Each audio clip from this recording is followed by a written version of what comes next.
Pierre in disbelief as Freeland totally ignored the question. 51% of Canadians cannot afford to eat. Chrystia Freeland says to stop huffing and puffing and blames all of Canada for buying crypto. Here's the clip.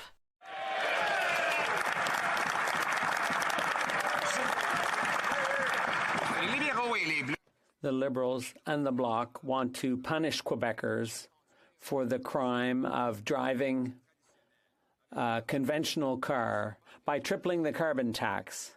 And the federal government is preventing the production of electricity for electric cars. The government of Quebec wants to build dams to create hydroelectric energy for those vehicles, but the Liberal government is trying to hinder those projects.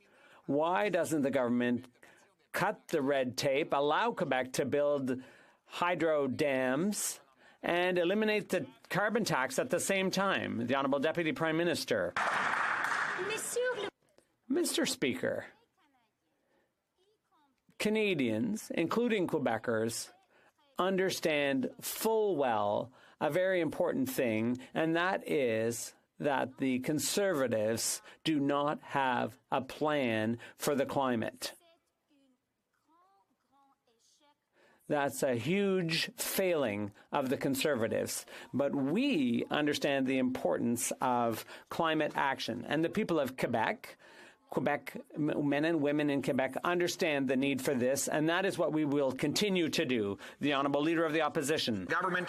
The Liberals have no climate plan. What they have is a tax plan that has failed to reach a single solitary environmental target that they have set. Meanwhile, gas prices have hit $2.40 a litre in Vancouver.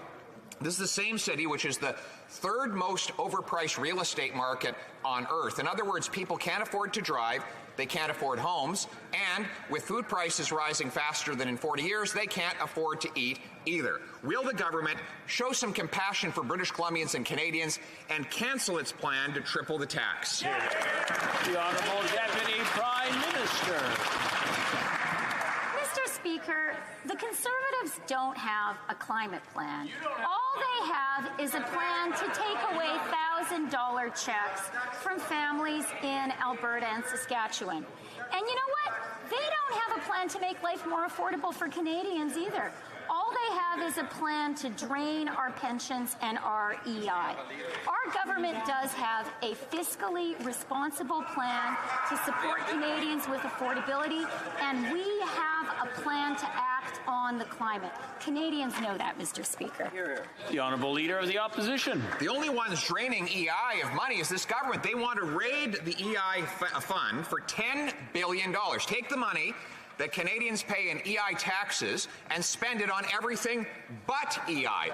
The minister admits she's going to raise EI taxes by $2.5 billion starting on January 1st. With Canadians facing the highest inflation in 40 years, just inflation, with Canadians struggling to feed themselves, what is this government thinking by raising taxes on paychecks? The Honourable Deputy Prime Minister. Mr. Speaker, when you look past all the huffing and puffing, all the strutting and posturing, here's what's happened this week. The Conservatives have done a U-turn and accepted our targeted and fiscally responsible plan to help 11 million vulnerable Canadian families with GST rebates of nearly $500. Now it's time for the Conservatives to drop their utterly reckless scheme to drain our pensions and EI, and to support our plan to help Canadians pay their rent and take their kids to the dentist. The Honourable Leader of the Opposition. The government has been draining the paychecks and pocketbooks of Canadians. Just this week, the Angus Reid Institute published a poll showing that 51% of Canadians are struggling to eat. In Canada, a G7 country, the majority of people cannot afford groceries. That is 7 years of this Liberal government. Canadians are out of money. This government is out of touch. Why won't they cancel their tax hikes so Canadians can afford to eat? The Honourable Deputy Prime Minister.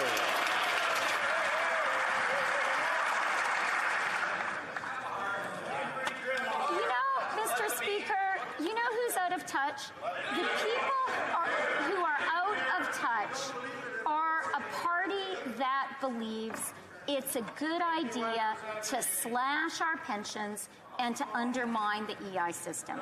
You know what else is out of touch? It's out of touch not to have a plan to act on climate. And you know why that's out of touch, Mr. Speaker?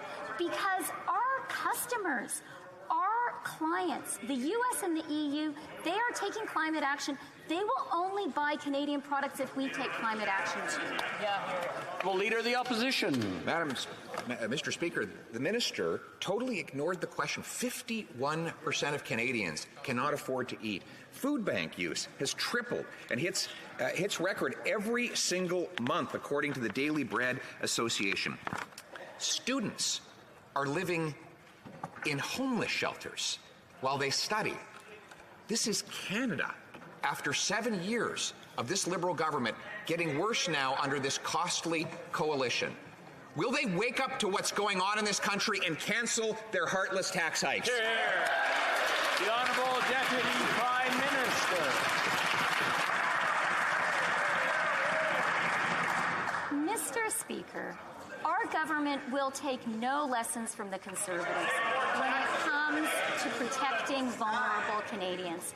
Our government has lifted hundreds of thousands of Canadian children out of poverty with the Canada Child Benefit. We have lifted seniors out of poverty by increasing the OAS and by reversing the ruthless, cruel Conservative pension cuts. You know who owes Canadians an apology, Mr. Speaker? It is this new Conservative leader who recklessly advised them to destroy their life savings by investing in Bitcoin. L'honorable député